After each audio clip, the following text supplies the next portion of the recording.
to the airport commission, and tomorrow is the scheduled night for the airport commission, but it was canceled. It was. So I just want the folks out here, the neighbors, to know whether or not, is it still really canceled? It is still, unfortunately, we only have 2 current commission members, now we have 4, but just dealing with some fairly significant health issues right now, and there's a lot to put together.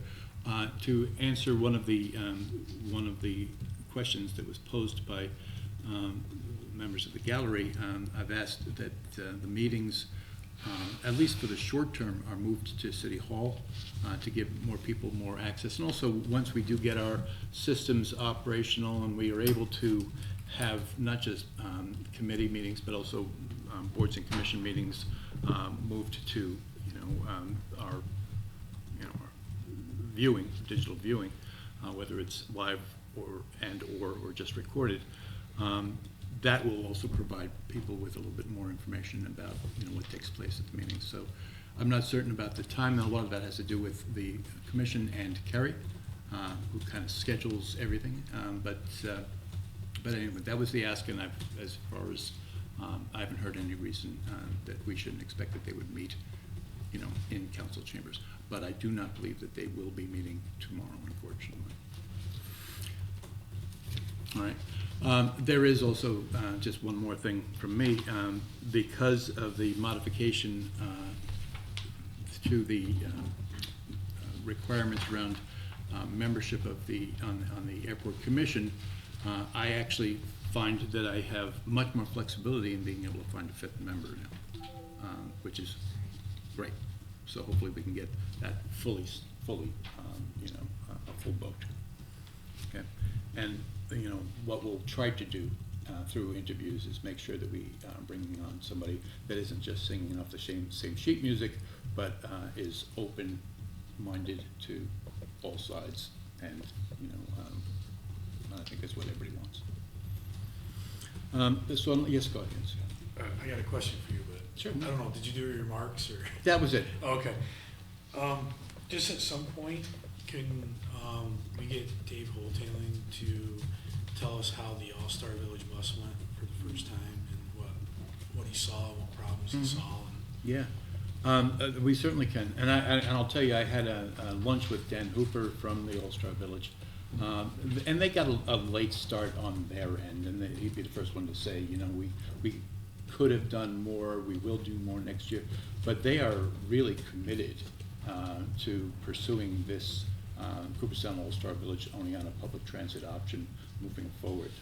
So, we've been talking a little bit about how we can enhance that, and how we can begin really the process of educating their clientele earlier, because they're just about ready to start, talking to new people already, so they've just finished, but we're giving him a minute to catch his breath, but not much more than that.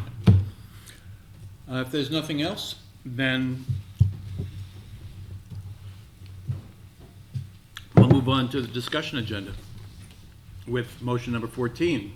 The Common Council approves the purchasing agent's recommendation to award the bid for the timber sale, 219 acres, to the highest responsive bidder, which is Green Lumber Company of Davenport, New York, in the amount of $215,181, recognizing per contract the city's timber agent, Northeast Timber Services of Walton, New York, receives a 15% commission on the total sales. Can I have a motion? Can I have a motion to approve? I've got Don, followed by Cecilia, and discussion.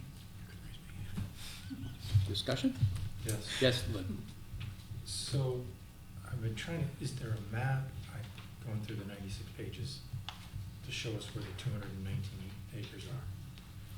I'm referring to Michael's email, Michael Foster, Parts. Do you want? I know that you guys answered the questions. Did everybody get a chance to see Greg's response? Yes, I just wasn't sure of the location of where this 219 acres was. If you look at, in the packet that was emailed out, I'm not sure what's all printed, it includes the Finance and Human Resources Committee packet. I got it, page 20, got it. Yeah, it says FARS-17 at the bottom.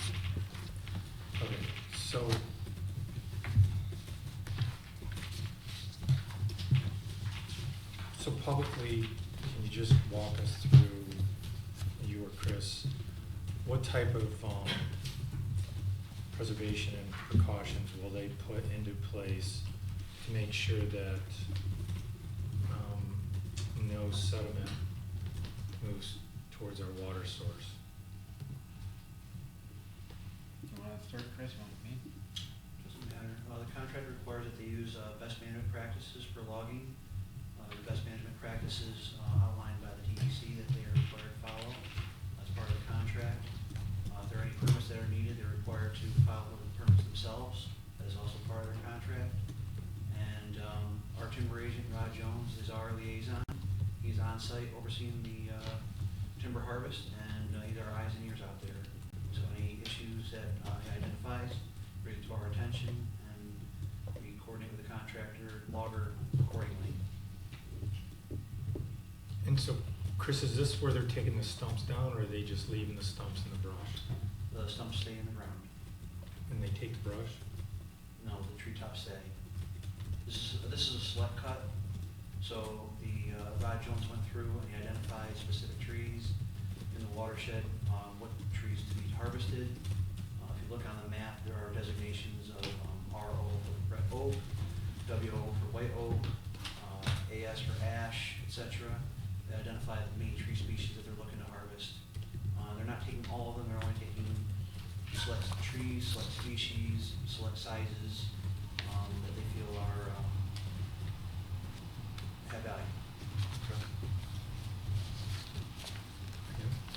So is there any opportunity to what Michael was talking about for trail systems? So Mike and I have had discussions about protecting trails. We identified trails, and the contract is required to protect trails and not leave tops and tree limbs on the trails that are there now. Okay. Further discussion? Cecilia? I just wanted to emphasize, in our conversation on Thursday, we mentioned, and it was pointed out, that these timber sales have, well, given the city, I'm just looking for the information on the narrative, and I just don't see it, but there is.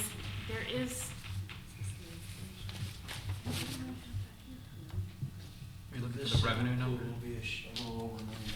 Yes, thank you. That's what we discussed. Yeah. And all that money goes to community beautification, Community landscaping, and we use that for our hazardous tree removals Yeah. and tree plantings throughout the city. So that will last for quite some time. Thank you. Further discussion? No? I Elaine? just want to note that, Mike had brought up in the list of questions, some, questions about the environmental implications, and I was satisfied that there were responses, about addressing those environmental questions that he had raised. So thank you for that. Yeah, ultimately, that's what I was trying to do, is that Mike went to all that trouble of writing Yep. lengthy emails, I just thought, Yeah. since he can't participate tonight, that Yeah. Yeah, I would exactly. try to Just get something out confirm, there. what was done. So, yeah, thank you. Okay, if there's no further discussion, call the vote. Councilmember Mosher Conkoli, Aye. Councilmember Walsh Russo, Aye. Councilmember Lepari Shu, Aye. Councilmember Carson, Yes. Councilmember Harrington, Yes. Councilmember Masson. Yes. Very good. All right, moving on to motion number 15, the Common Council approves the ordinance modifying Chapter 86 of the City of Oneonta Municipal Code entitled Building Code.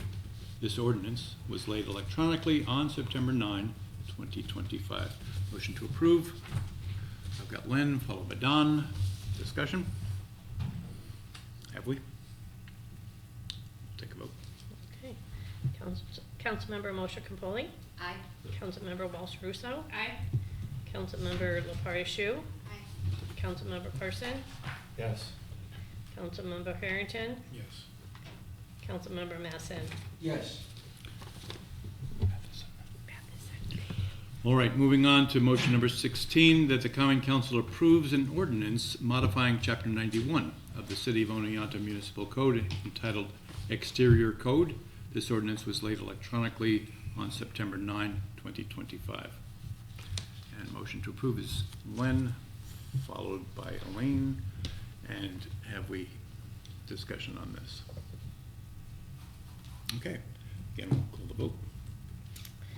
Councilmember Moshe Pompoli. Aye. Councilmember Walsh Russo. Aye. Councilmember Lepore Shu. Aye. Councilmember Carson. Yes. Councilmember Harrington. Yes. Councilmember Matheson. Yes. Got it. All right, now motion number 17, that the Common Council approves the following budget transfer and amendment to fund the final costs for Eastman Associates contract for the change order to furnish and install new ground hydrant in Muller Plaza, to install curtains and cover for the stage, and to build and install 4 circular wooden benches around the trees in the plaza. There'll be an increase of H76.7180.2, Muller Plaza Bandstand, $17,000. Increase H76.5031, transfers from other funds, $17,000. Increase A.9950.9, transfer to capital projects, $17,000. Decrease A.1990.480 from contingency for $17,000. Do I have a motion to approve? I've got Elaine, followed by Cecilia. Discussion. Start with Len. So this is a 52,000, is that what they're looking for? No, 17. Sorry, Glenn, the first 3 17,000s are the expenditure codes, and then the contingency would be taking from that to provide the revenue for those, so it's just, sorry, that wasn't very clear. It's $17,000. Okay, we have 317,000. Yes. The narrative goes into that there's an additional 17,000 that are going to be transferred from the general fund contingency to the unrestricted. Mhm. That's the word. Go ahead, It's a Don. oh, sorry. Yes, go ahead, So Don. this is a difficult vote for me, and I've thought a lot about it, and the part that I have a problem with is the covering the roof, which is a work of art. And I've spent a lot of time there on the stage, looking at the shadows, and in the audience area, and looking at the shadows. And after really worrying about it and spending a lot of time, I think we're damaging a work of art in a way when we put a roof over it. However, 2 out of 3 ain't bad. I agree with putting the benches in. I agree with the back. And I'm gonna vote yes, but there's one thing that I really don't like about this, but, you know, I'll vote yes. Let me just address Okay. Don quickly, and I'll go back to you. So the work of art, I really appreciate the fact that you see that stage for the work of art that it is. The architect was enlisted to provide, as a volunteer service, a construction that kind of takes the stage to that next place. So it's a canopy that that is pulled out and in and has multiple connections.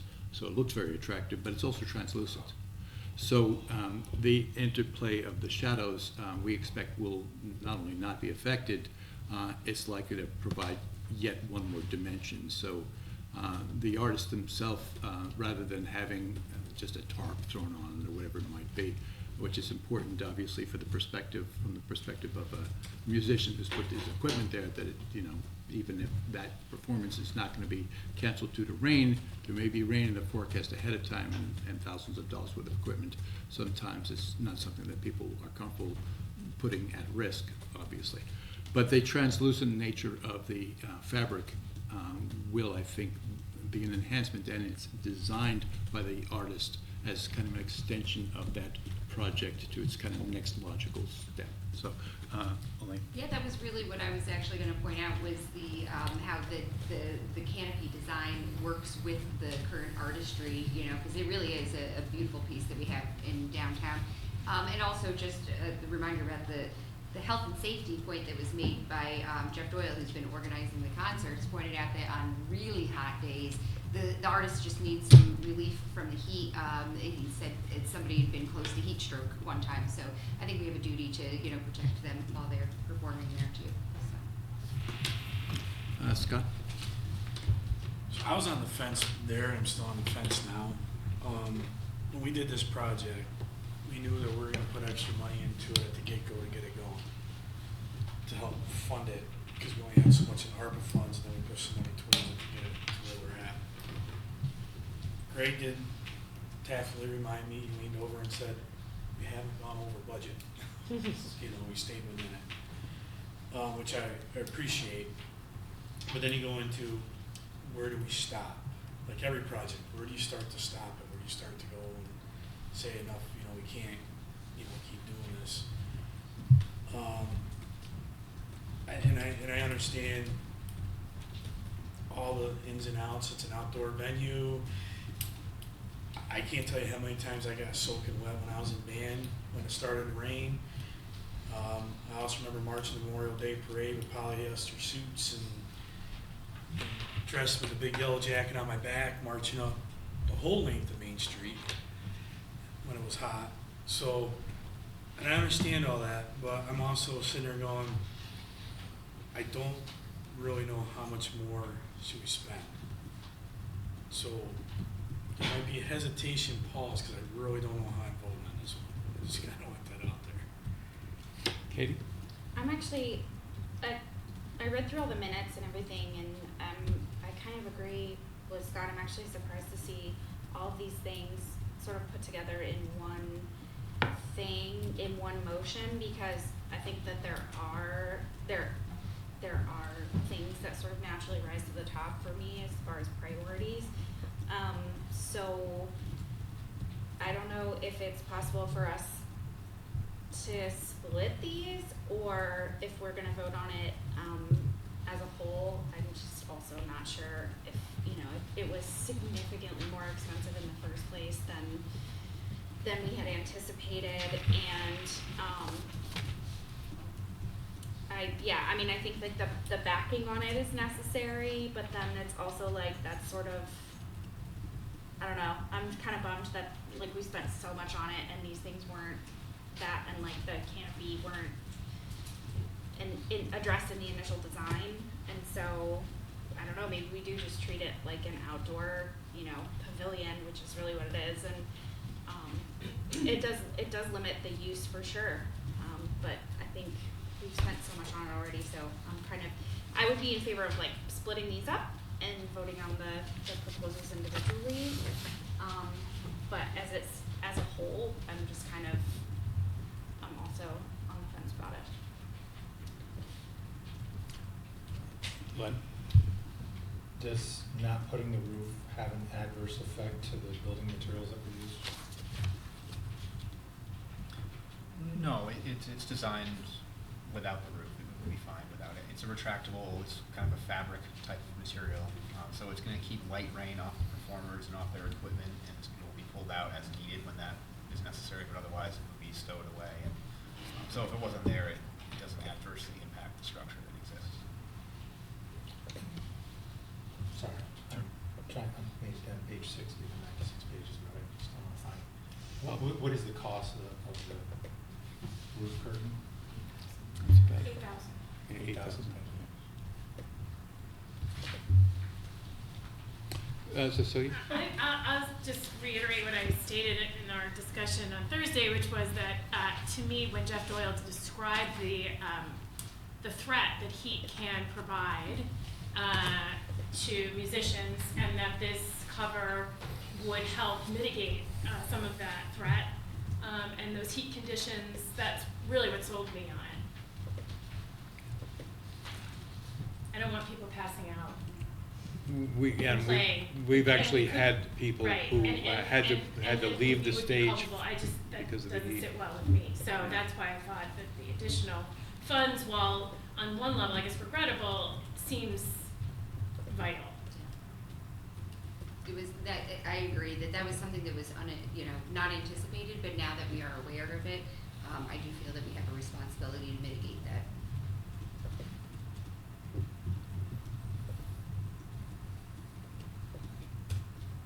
Further discussion?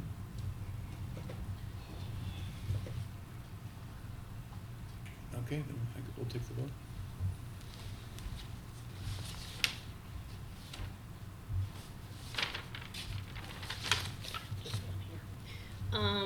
Councilmember Moshe Capoli, Aye. Councilmember Walsh Russo, Aye. Councilmember Lepari Shu, No. Councilmember Carson, Yes. Councilmember Harrington, No. Councilmember Matheson. Yes.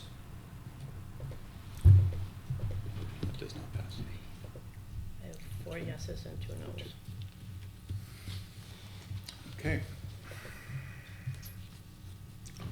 All right, moving on to additional business. Anything else for council consideration? Ginny, I see your hand over there. Wait, hold on. Oh, I'm sorry, Scott, I didn't see your hand over there. I gotta look to my right. I wanna step back, because both Don and Katie both said this. And it seems like some of this, Katie was in favor for some of it, Don was in favor for some of it. I'm in favor for some of it, not all of it. Can we We can always introduce a motion modified. do a motion that we do the 4 circle wooden benches? And you said the backstop, or whatever it's called, the back It's a curtain. curtain. It's a curtain. I would do the curtain and the cover. Oh, I don't know about that cover. I mean, I agree. I think, I hesitate because like, yeah, it makes sense. And I, Do we need to describe the benches more clearly? Do you want to describe the benches? The benches would be circular around each of the trees, built out of wood that the DPW would purchase. Be about $2,000, $2,500 in total for the materials, and then our time, our labor in-house to do those over the winter. Just to, to break down the costs, $8,500 roughly for the yeah, I just. cover, $5,700 for the curtain, and that's furnished and installed by those manufacturers. I have So- a so you- question about the benches. In our initial discussion, we talked about how the building materials and the in-house construction would make it considerably less to have those benches. And I walked past Mueller Plaza the other night, and I realized that there's lots of places to sit now. So if we were concerned about the overall budget and the cost, that there are places now that are provided. There's actually plenty of, and they're temporary, they're not permanent to the plaza, but they're out there. And so it's something to consider, that maybe that's something that's not as valuable, Yeah, I think as far as the or a need, I should performances, say. Urgent. It's urgent. as far as the performances go, there's temporary seating and set up for Yeah. those that you would really need the benches around the trees. Yeah. But when the performances aren't there, or if 4-2 isn't out there Right. during the day in the summer, Yeah. there wouldn't be any permanent benches in the plaza. So that would be probably more of the benefit of the benches. Yeah. Yes, Chris? Just one thing to add, Greg, don't forget we have a $300-ish change order for Eastman that needs to be approved too. Right. Thank you, yes. I've also got Ginny over there. Go ahead, Ginny. Thank you. I just wanted to remind, at the finance committee meeting, Jeff Doyle was there, and he mentioned about how the canopy over the roof of the stage will help the band members protect all of their equipment when it's a light rain. And he talked about being able to have it to do the setup if it's still raining, and then the weather clears for the concert. So I just wanted the council's members to have that information, and maybe that will help with your decision. Go ahead, Lynn. Mark, if I understand this, it's $8,500 for the roof curtain and $2,500 for the benches. So you need a motion of what, $6,000? Well, you still got the change order though for Eastman. Right, I That's mean, everything else $311. is $6,000, right? You got a hydrant, Can we just approve the Eastman change order and then discuss the incidentals? Sure. we approve the Eastman change order as presented at the Finance and Human Resources Committee. All right, so we have, Using the funding. we have a codes motion to approve provided the here. easement change order, and I just need a second. I'll second that. Okay, there's I Scott. still missed one of the words, the change, what are we doing? Authorizing the Eastman change order as presented in Finance and Human Resources for, what was it, total? $311, $311. using the codes provided in motion 17. Right. All right, so we have a motion and seconded discussion around the change order of $300 and change for Eastman. Further discussion, take a vote. Councilmember Mosher Campoli, Yes. Councilmember Walsh Russo, Yes. Councilmember Lepari Shu, Aye. Councilmember Carson, Yes. Councilmember Harrington, Yes. Councilmember Matheson. Yes. All right.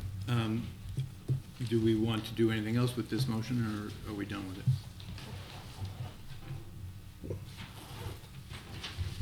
Sounds like we're done with it for the night. Would you mind just articulating the different possibilities? What do you mean by Sure. different? We can vote on everything that remains. You could vote on the benches all by their lonesome. You could vote on the backdrop curtain by itself, along with the benches. You could, I mean, there are multiple variations. And there's still the canopy that Bring the motion back, the rest of the motion back to the next council. I think so, we too. could do that. Yeah. Could we vote on them one at a time tonight? We could do that. Scott has suggested we simply bring the motion back minus what we've already voted on. And, you know, maybe I can ask if it helps the council to have a performer show up to talk about the stage. It'd be a nice change of pace for you. Anyway, why don't we just, does it sound all right to everybody? No one's, it's not going to be, it's not the end of the world to look at this on October 7th. And what you should know is no matter what we vote on, whatever you vote on now, if you do vote for this, it's most likely all that's going to wind up doing is, installing the mechanism so that the curtain is open and closed and the canopy is able to do what's what, because we're into weather that we wouldn't have that for. And we would simply be storing the fabric. Is that about right as far as your? Yeah, See it? the architect decided to be removable for winter, so Yeah. you don't need performances, have performances, you can take the curtains down, take the cover down, reinstall it in the spring. Right. So we would just essentially be getting the stage set for its, its season and not have some, mechanics going on in the beginning of the season. So we can bring it back. Does that sound all right to everybody? Would bring it back October 7th, maybe with a little bit more information? Go ahead. I'm just curious, when Scott, you mentioned that there might be other projects on top of it, like where does it end? Like I just am curious, kind of like what other, it's such a simple design, I can't imagine what more we would have to do to this thing. Yeah, Besides, it's just this very straightforward design, just to cover, so I'm just curious, kind of like what more you were thinking. I don't know, because all of a sudden we had benches, and then we had a water, whatever, hydrant or whatever, and then Yeah.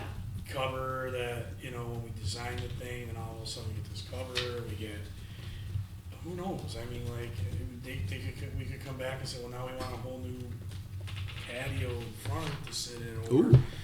or we want to add on to this. I don't, that's what I'm just saying, like, this is probably the project manager in me, because like up at work is like, where do we stop it? Like, where do we draw that hard line of, okay, we did this, no more, please don't come back.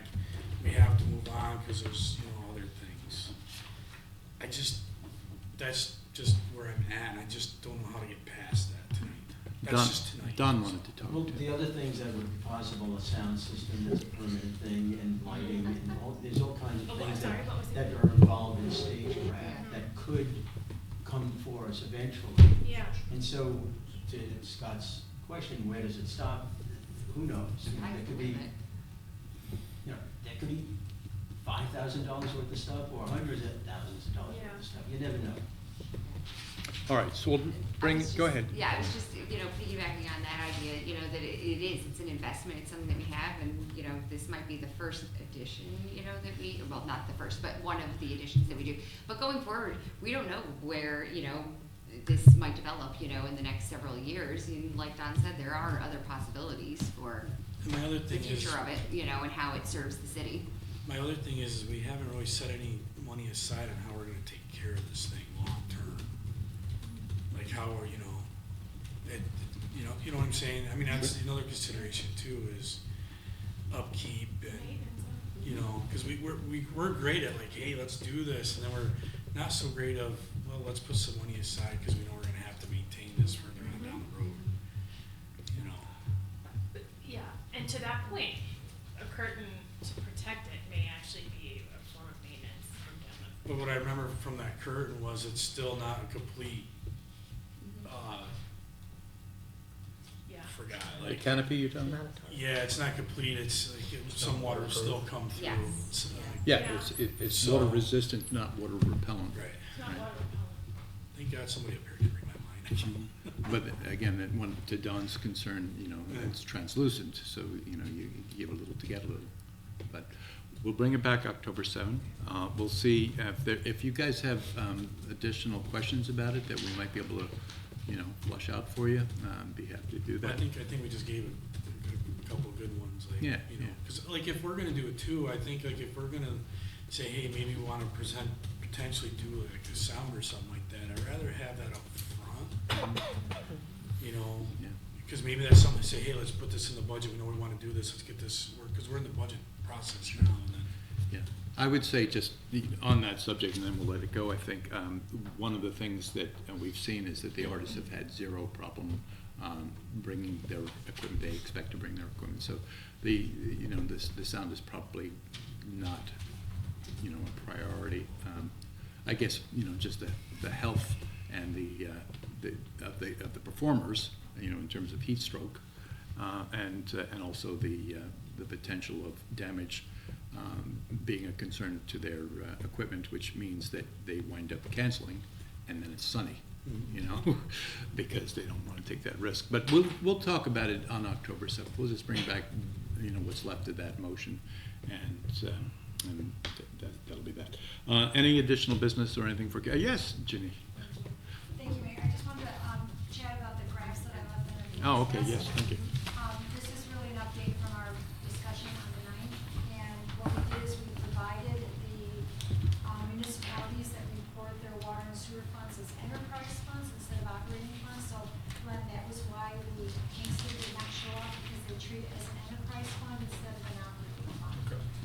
And so this just gives you the information for those municipalities that do that. We also provided the debt service for the different municipalities that account for all of their debt payments within the debt service fund instead of within the operating funds.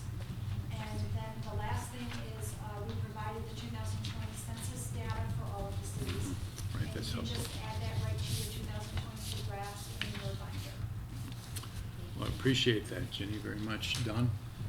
I wanted to talk about another public work of art. Yes. We have Statue of Liberty in Nero Park, which is about 70 years old. Yeah. I believe it was a gift of the Boy Scouts. Mhm. And a resident asked me to look into it. It's starting to, I couldn't quite figure it out. It looked like it was painted at one time or something.